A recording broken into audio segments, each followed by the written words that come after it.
Hello दोस्तों, welcome back to Geegle. Great ideas will lead to great life. दोस्तों, 3 ऐसी चीजें हैं जिनकी कमी की वजह से हम अपने सपनों को पूरा नहीं कर पाते, अनसक्सेसफुल रह जाते हैं, मिडिल क्लास रह जाते हैं। जिनमें सबसे पहली चीज आती है एटीट्यूड। दोस्तों, हार्वर्ड यूनिवर्सिटी की एक स्टडी से पता चला है कि किसी भी आदमी के सक्सेस का क्रेडिट 85% जाता है उसके एटीट्यूड को, और सिर्फ 15% जाता है कि वो कितना स्मार्ट है और कितने फैक्ट्स और फिगर जानता है। लेकिन शॉकिंगली हमारी एजुकेशन के 100% पैसे उस 15% के लिए खर्च किए जाते हैं, वो फैक्ट्स और फिगर्स पढ़ाने के लिए। लेकिन ये वीडियो बाकी 85% सक्सेस के लिए है। दोस्तों, हमने डेविड और गोलायत की कहानी तो सुनी ही है। गोलायत जो कि एक बहुत बड़ा इंसान था, गांव वालों को परेशान करता था, उन्हें सताता था। एक दिन वहां पे 17 साल का बकरी चराने वाला लड़का आया और उसने गांव वालों से पूछा, तुम सब मिलके इसे लड़ते क्यों नहीं हो? वो गांव वाले सब डरे हुए थे और उन्होंने कहा, तुझे दिखता नहीं है कि ये कितना बड़ा है, कैसे मारेंगे इसे? इस पर डेविड ने कहा, नहीं, ये इतना बड़ा नहीं है कि तुम इसे मार नहीं सकते, ये इतना बड़ा है कि तुम उसे कुछ भी मारोगे ये बच नहीं पाएगा। और डेविड ने उसे गुलेल और पत्थर की मदद से ही मार डाला। सेम इंसान, लेकिन डिफरेंट एटीट्यूड की वजह से डिफरेंट रिजल्ट। दोस्तों, जब भी कोई कहता है कि मैं ये नहीं कर सकता, इसके सिर्फ 2 ही मतलब है। या तो उसे वो चीज करनी नहीं आती, अगर ऐसा है तो वो एक स्किल प्रॉब्लम है जो कि सीखी जा सकती है। लेकिन अगर इसका मतलब ये है कि वो उसे करना नहीं चाहता, तो ये एटीट्यूड प्रॉब्लम है। और ये सबसे बड़ा डिफरेंस है एक सक्सेसफुल और एक अनसक्सेसफुल इंसान के बीच में। दोस्तों, एक पॉजिटिव एटीट्यूड हमारा स्ट्रेस रिड्यूस करता है, हमारी पर्सनैलिटी इंप्रूव करता है, हमें सोसाइटी में कंट्रीब्यूटिंग मेंबर बनाता है, लॉयल्टी इंक्रीज करता है, क्वालिटी इंक्रीज करता है, प्रॉब्लम सॉल्व करने की क्षमता देता है। लेकिन एक नेगेटिव एटीट्यूड कड़वापन लाता है, बीमारियां देता है, पर्पसलेस लाइफ देता है और स्ट्रेस क्रिएट करता है। तो अब सवाल ये आता है कि हम अपना एटीट्यूड पॉजिटिव कैसे करें? स्टेप 1 आता है अपना फोकस चेंज करना। Look for the positive. जब एंड्रयू कार्नेगी अमेरिका आए थे तो उन्होंने अपना करियर बहुत कम पैसों वाली जॉब से स्टार्ट किया था, लेकिन बाद में वो यूनाइटेड स्टेट्स के सबसे बड़े स्टील मैन्युफैक्चरर बने। ऐसा कहा जाता है कि एक वक्त एंड्रयू कार्नेगी के अंडर 43 मिलियनर्स काम कर रहे थे। एक बार किसी ने मिस्टर कार्नेगी से पूछा कि आप लोगों के साथ डील कैसे करते हैं? तो इस पर मिस्टर कार्नेगी ने कहा, लोगों से डील करना सोने की खुदाई की तरह है। जब आप सोने को ढूंढते हो तो ये मैटर नहीं करता कि एक टुकड़े सोने से आपको कितनी गंदगी निकालनी है। जब आप खोदते हो तो आप खोदते रहते हो और सोने की तरफ ध्यान देते हो, ना कि उस गंदगी की तरफ जिसने सोने को घेरा है। आपका फोकस कहाँ पे है? जब भी आप नई चीजें देखते हो, लोगों से मिलते हो, तो आप क्या देखते हो? उनकी अच्छाई या फिर बुराई? एक बार एक शिकारी ने एक बर्ड डॉग खरीदा जो कि अपने आप में बहुत यूनिक था। ये पानी में चल सकता था। उसने जब इसे पहली बार देखा था तो उसे विश्वास नहीं हुआ था, लेकिन एट द सेम टाइम वो बहुत ज्यादा खुश था कि ये अपने फ्रेंड्स को दिखाएगा और उनके कॉम्प्लीमेंट्स लेगा। एक बार वो अपने दोस्त को डक हंटिंग पे लेके गया। उन्होंने बहुत सारे डक्स की हंटिंग करी और हर बार अपने डॉग को ऑर्डर किया जो कि भाग के पानी में जाता और उन बर्ड्स को लेके आ जाता। वो डॉग ये चीज पूरे दिन करता रहा। उस डॉग का ओनर एक्सपेक्ट कर रहा था कि उसका फ्रेंड उसे कमेंट करेगा, कॉम्प्लीमेंट देगा, लेकिन उसे वो कॉम्प्लीमेंट कभी भी नहीं मिला। रास्ते में जाते जाते उसने अपने फ्रेंड से पूछा, क्या तूने मेरे नए डॉग के बारे में कुछ अलग देखा? तो इस पर उसके दोस्त ने रिप्लाई किया, हाँ किया तो है, तेरा कुत्ता स्विमिंग नहीं कर सकता। What an attitude. जो नेगेटिव लोग हैं वो हमेशा क्रिटिसाइज करेंगे, लेकिन अगर आपको अपना एटीट्यूड इंप्रूव करना है तो आपको पॉजिटिविटी देखनी पड़ेगी। एटीट्यूड को पॉजिटिव करने के लिए स्टेप नंबर 2 आता है, डू इट नाउ। हम लोगों ने कभी ना कभी अपनी लाइफ में चीजों को टाला होगा और बाद में बहुत दुख भी हुआ, लेकिन जितना ज्यादा हम चीजों को टालते हैं बाद में उतना ही ज्यादा एफर्ट लगता है एक्शन मोड में आने के लिए। ये उस छोटे बच्चे की तरह है जो बोलता है, जब मैं बड़ा हो जाऊंगा ना तो मैं ये करूंगा, वो करूंगा, फिर मैं बहुत खुश रहूंगा। और जब वो बड़ा लड़का बन जाता है तो वो बोलता है, जब मेरा कॉलेज खत्म हो जाएगा ना तो मैं ये करूंगा, वो करूंगा, फिर मैं बहुत खुश हो जाऊंगा। फिर उसका कॉलेज खत्म होता है, वो बोलता है, जब मेरी पहली जॉब लगेगी तो मैं बहुत खुश हो जाऊंगा। फिर उसकी जॉब लगती है और वो बोलता है, जब मेरी शादी हो जाएगी फिर मैं बहुत खुश हो जाऊंगा। और बाद में उसकी शादी हो जाती है, बच्चे हो जाते हैं। जब मेरा बच्चा स्कूल जाने लग जाएगा फिर मैं बहुत खुश हो जाऊंगा। और धीरे धीरे वो रिटायर हो जाता है। वो 8 साल से 60 साल का हो चुका है।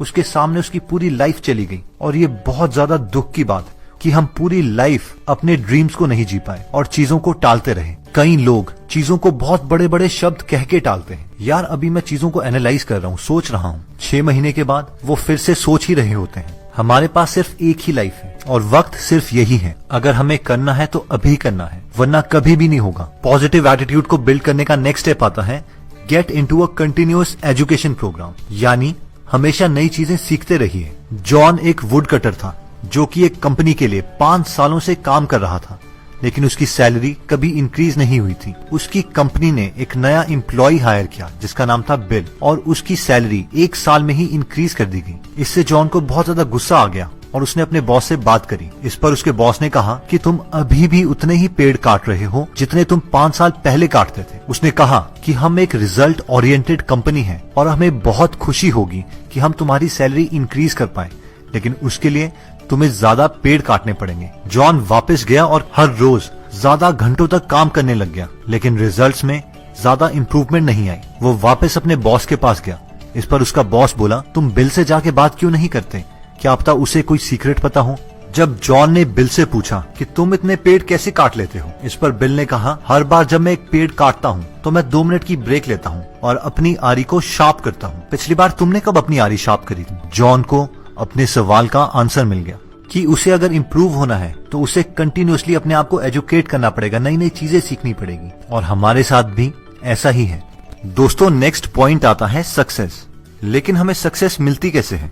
सक्सेस हमें मिलती है अच्छे डिसीजंस लेने से, लेकिन हम अच्छे डिसीजन तब ही ले सकते हैं जब हमारे पास एक्सपीरियंस हो, और एक्सपीरियंस आता है बुरे डिसीजंस लेने के बाद। यानी फेलियर ही सक्सेस का एकमात्र रास्ता है। एक बार एक बायोलॉजी टीचर अपने स्टूडेंट्स को पढ़ा रहे थे कि कैसे एक कैटरपिलर बटरफ्लाई में कन्वर्ट होता है। उन्होंने बताया कि अभी कुछ घंटों में ये बटरफ्लाई स्ट्रगल करेगा और अपने कुकून से बाहर निकलने की कोशिश करेगा, मगर आप में से कोई भी इस कुकून को छेड़ना मत। और उसके बाद वो क्लासरूम से चले गए। स्टूडेंट्स काफी देर से वेट कर रहे थे और उसके बाद बटरफ्लाई स्ट्रगल करने लग गया और अपने कुकून से बाहर निकलने की कोशिश करने लगा। ये देख के एक स्टूडेंट को उस पर तरस आ गया और उसने उस कुकून को धीरे से तोड़ दिया ताकि बटरफ्लाई आराम से वहां से बाहर निकल आए। लेकिन थोड़ी देर के बाद ही वो बटरफ्लाई मर गया। जब टीचर वापस आए तो स्टूडेंट्स ने उन्हें सच्चाई बताई। इस पर टीचर ने बताया कि आपने उस बटरफ्लाई की मदद करके उस बटरफ्लाई को एक्चुअली मार दिया है, क्योंकि ये नेचर का लॉ है कि वो बटरफ्लाई जो स्ट्रगल करता है उस कुकून को तोड़ने के लिए, उसी की वजह से उसके विंग्स में स्ट्रेंथ आती है। क्योंकि आपने उस बटरफ्लाई को वो स्ट्रगल नहीं करने दिया, इसी की वजह से उसके विंग्स में कभी स्ट्रेंथ नहीं आई और वो मर गया। हमारी लाइफ में भी एग्जैक्टली यही होता है। जब हम अपने क्लोज फ्रेंड्स को, अपने फैमिली मेंबर्स को इतना प्यार करते हैं कि उन्हें उनका स्ट्रगल नहीं करने देते, जिसकी वजह से उनमें वो स्ट्रेंथ ही डेवलप नहीं हो पाती जो सक्सेस को लीड करेगी, और इवेंचुअली वो फेल हो जाते हैं। हर एक ग्रेट सक्सेस स्टोरी एक ग्रेट फेलियर स्टोरी भी है। 1913 में Lee De Forest, inventor of the triode tube, इनके खिलाफ फ्रॉड के चार्जेस डाले गए और बोला गया कि ये लोगों को मिसलीड कर रहे हैं और अपनी कंपनी के स्टॉक्स परचेज करने के लिए बोल रहे हैं, ये क्लेम करके कि वो इंसान की आवाज को समंदर पार तक ले जा सकते हैं। उनकी बहुत बेइज्जती की गई, लेकिन आप सोच सकते हैं कि इस इन्वेंशन के बगैर हम क्या होते। न्यूयॉर्क टाइम्स ने दिसंबर 10, 1903 में राइट ब्रदर्स की विजडम को क्वेश्चन किया, उनकी बेइज्जती करी कि वो एक मशीन बनाना चाहते हैं जो हवा से भारी है लेकिन फिर भी उड़ेगी। लेकिन एक हफ्ते के बाद किटी हॉक में राइट ब्रदर्स ने वो अपनी पहली फेमस फ्लाइट ली। हेनरी फोर्ड अपनी पहली गाड़ी में रिवर्स गियर डालना भूल गए थे। यंग बेथोवन को बोला गया था कि उनके पास म्यूजिक के लिए कोई टैलेंट नहीं है, लेकिन उन्होंने दुनिया को अपना बेस्ट म्यूजिक दिया है। लाइफ में सेटबैक्स आते ही हैं, लेकिन ये सेटबैक एक हमारे लिए ड्राइविंग फोर्स होने चाहिए जिससे हम अपने आप को इम्प्रूव करें, ना कि क्विट करके बैठ जाएं। दोस्तों, नेक्स्ट आता है सेल्फ एस्टीम। हमारी खुद के बारे में फीलिंग्स और हमारी प्रोडक्टिविटी का डायरेक्ट रिलेशन है। हाई सेल्फ एस्टीम वाले लोग खुद की रिस्पेक्ट करते हैं, औरों की रिस्पेक्ट करते हैं, प्रॉपर्टी, लॉ, पेरेंट्स की रिस्पेक्ट करते हैं और अपने देश की रिस्पेक्ट करते हैं। लेकिन इसका ऑपोजिट भी सच है। अपनी सेल्फ एस्टीम को इम्प्रूव करने के लिए 2 मोस्ट पावरफुल टेक्निक्स हैं, जिसमें पहली आती है पेशेंस। बहुत बार हम लोगों को कहते हुए सुनते हैं, यार चाहे आप पॉजिटिव बातें करो या नेगेटिव बातें करो, मेहनत करो या ना करो, कुछ फर्क नहीं पड़ता। मगर ये सच नहीं है। शायद वो डिफरेंस अभी हमें दिख ना रहा हो, लेकिन बैकग्राउंड में कुछ चल रहा होता है जिसे हम समझ नहीं पाते। चाइना में एक बैम्बू ट्री है जिसे प्लांट किया जाता है, पानी दिया जाता है, फर्टिलाइजर्स दिए जाते हैं, लेकिन 4 साल तक उसमें कोई ग्रोथ नहीं दिखाई देती। 5वें साल के करीब वो ही बैम्बू ट्री 6 हफ्ते के अंदर अंदर 90 फीट तक उग जाता है। अब सवाल ये है कि क्या वो बैम्बू ट्री 6 हफ्ते में उगा या फिर 5 साल में, जब उसमें कोई भी ग्रोथ का साइन नहीं दिखाई दे रहा था। अगर उस वक्त लोग उसे पानी देना बंद कर देते या फर्टिलाइजर देना बंद कर देते तो क्या होता? क्या वो बैम्बू ट्री उगता? ऑब्वियसली नहीं। हमें भी नेचर से सीखना चाहिए और अपने आप में पेशेंस रखना चाहिए, बिलीव करना चाहिए, फेथ रखना चाहिए।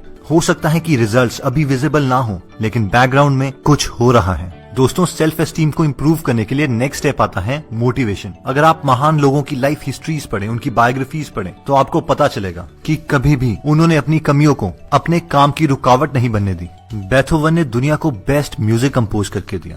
उनकी क्या कमी थी? वो बहरे थे। नेचर में बेस्ट पोएट्री लिखने वाले मिल्टन, इनकी क्या कमी थी? वो कभी नेचर को ही नहीं देख पाए, वो अंधे थे। दुनिया के बेस्ट लीडर्स में से एक यूएस के president mister Franklin D Roosevelt, उनकी क्या कमी थी? उन्होंने व्हील चेयर से सर्व किया। इवन कि अगर हम नेचर को भी देखें तो साइंटिस्ट्स के अकॉर्डिंग बम्बल बी की बॉडी इतनी भारी है और उसका विंग स्पैन इतना छोटा कि एरोडायनेमिकली वो कभी उड़ नहीं सकती, लेकिन ये बम्बल बी को नहीं पता और वो हवा में बेखौफ उड़ती रहती है। विल्मा रडोल्फ टेनेसी में एक गरीब घर में पैदा हुई थी। 4 साल की उम्र में उन्हें स्कारलेट फीवर के साथ निमोनिया हो गया, एक ऐसा डेडली कॉम्बिनेशन जिसने उन्हें पैरालाइज कर दिया और डॉक्टर ने उन्हें बताया कि वो पूरी जिंदगी कभी अपना पैर जमीन पे नहीं रख पाएंगी। लेकिन विल्मा की माँ ने उन्हें एनकरेज किया और उन्होंने विल्मा से कहा कि अगर तुम चाहती हो तो तुम कुछ भी कर सकती हो। इस पर विल्मा ने कहा, माँ, मैं इस दुनिया की सबसे तेज भागने वाली लड़की बनना चाहती हूँ। 9 साल की उम्र में डॉक्टर्स की एडवाइस की अंगेज जाके विल्मा ने अपना पैर धरती पे रखा और डॉक्टर्स को गलत साबित कर दिया। 13 साल की उम्र में उन्होंने अपनी पहली रेस लड़ी और लास्ट आई, फिर दूसरी, तीसरी, चौथी, 5वीं और तब तक रेस लड़ती रही जब तक वो फर्स्ट नहीं आ गई। 15 साल की उम्र में टेनेसी स्टेट यूनिवर्सिटी में उन्हें एक कोच मिले जिनका नाम था एड टेम्पल। विल्मा ने अपने कोच को बताया कि मैं दुनिया की सबसे तेज भागने वाली लड़की बनना चाहती हूँ। इस पर एड टेम्पल ने कहा, अगर तुम में इतनी मोटिवेशन है तो तुम्हें कोई नहीं रोक सकता और मैं भी तुम्हारी हेल्प करूंगा। ये साल था 1960 और विल्मा ने ओलंपिक्स में पार्टिसिपेट किया था। विल्मा का कंपटीशन जूटा हीन के साथ था, जिन्हें आज तक कभी नहीं हराया गया था। पहला इवेंट 100 मीटर रेस का था।